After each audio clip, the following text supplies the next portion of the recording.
Paul, what we got here then? This is the laminated wing.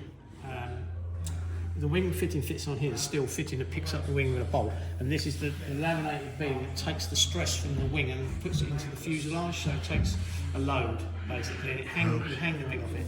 But it's a bit of a funny, yeah, look at the angles, strange shape.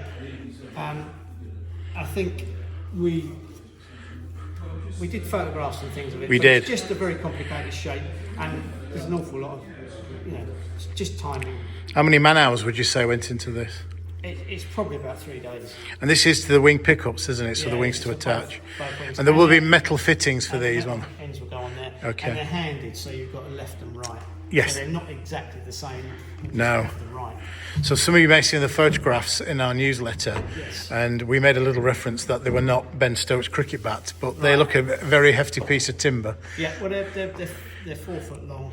Yeah, all spruce? All spruce. All yeah, spruce. All sycamore spruce. Yeah, Yeah. And, fantastic. It's Work of art. complicated piece of bit of stuff. Good stuff. Reading the drawing is quite difficult, but it gets there in the end, and we are getting there. It's Correct. going well. Thank you.